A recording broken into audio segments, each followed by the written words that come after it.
Yeah.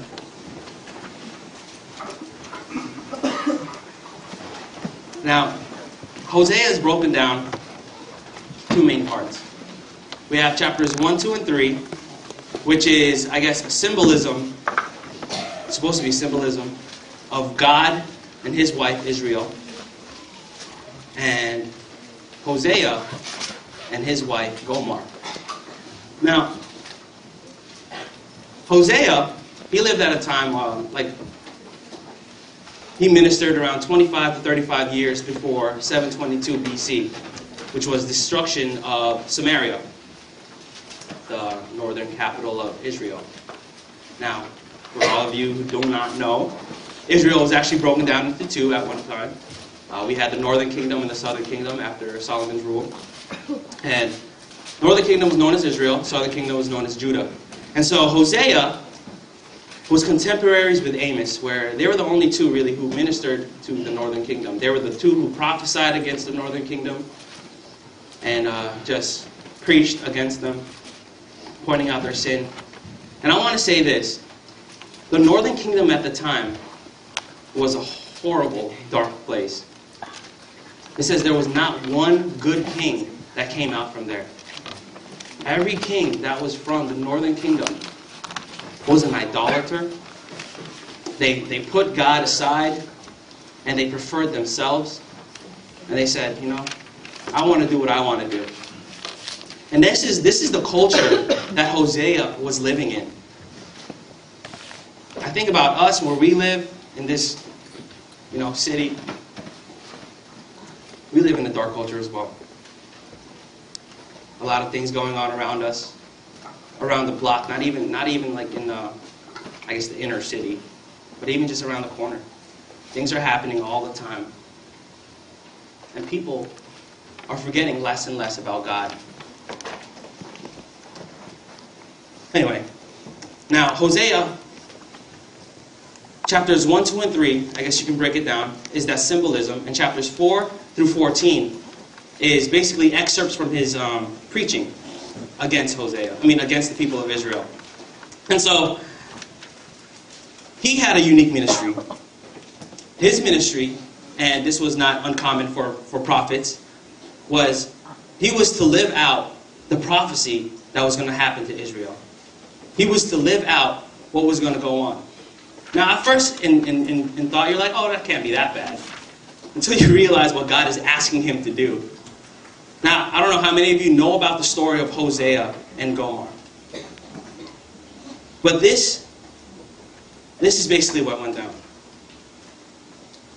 Hosea, the prophet, was asked of God to go to the red light district and marry a prostitute. To marry a harlot. And so he went down and he picked out this daughter of Diblam, Gomar, who was as unfaithful of a person you could think of. And yet, here, Hosea married this person. Now, if you have to understand why he did this, the symbolism is that the harlot was Israel. Sorry. The harlot was Israel, God's chosen nation. And they just kept going back to their lustly desires. They kept going back to whatever they wanted to do. They preferred sex. They preferred, sports, whatever. They preferred whatever it was. And they put God, and they made God just a God of convenience. I always say that.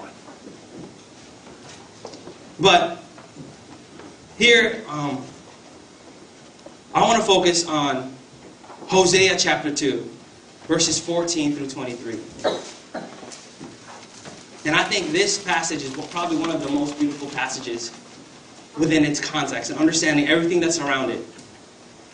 And so I'm going to read this aloud, and I'm going to read it out of NASB, just because I think the wording is beautiful there.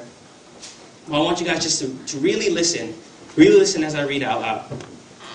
Verse 14. Therefore, behold, I will allure her, bring her into the wilderness, and speak kindly to her. Then I will give her her vineyards from there, and the valley of Achor as a door of hope. And she will sing there as in the days of her youth, as in the day when she came up out of the land of Egypt.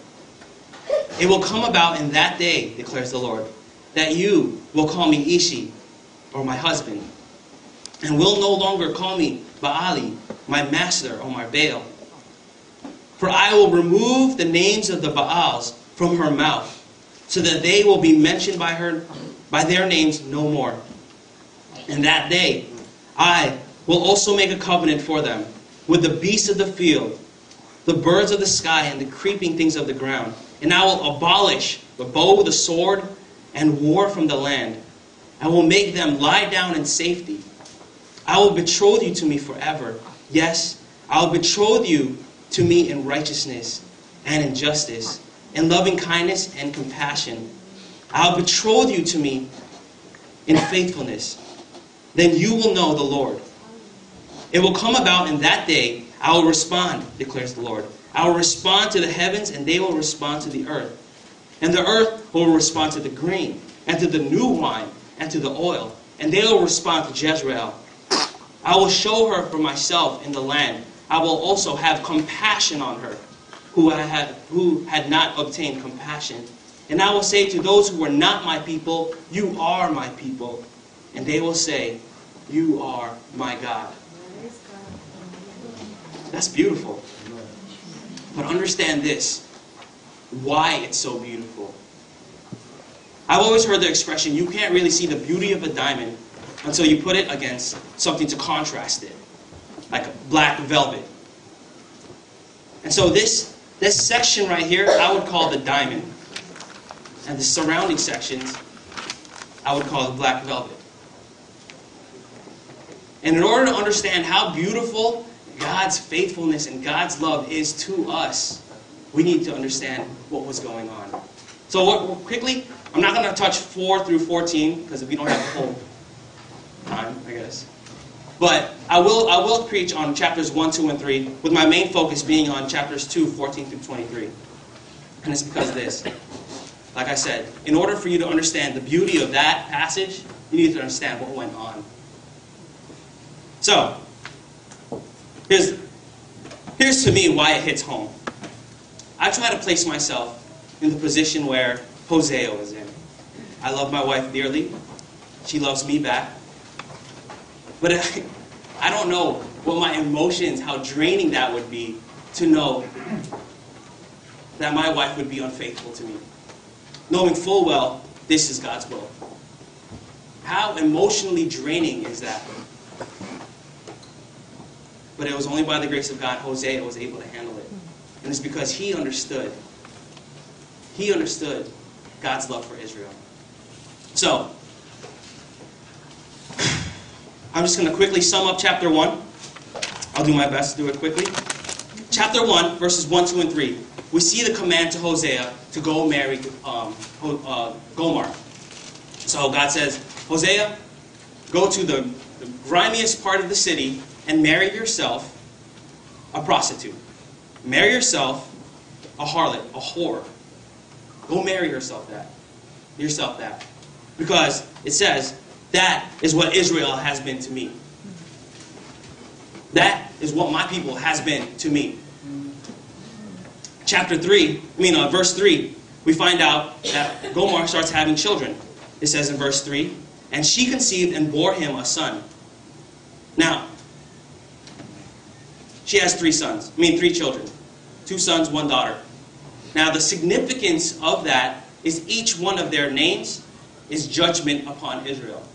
Is a judgment upon the land. And so, first child's name is Jezreel. It says, and the Lord said to him, name him Jezreel, for yet a little while, and I will punish the house of Jehu for the bloodshed of Jezreel, and I will put an end to the kingdom of the house of Israel. Now, when I first read that, I really didn't understand what was the big deal of Jezreel.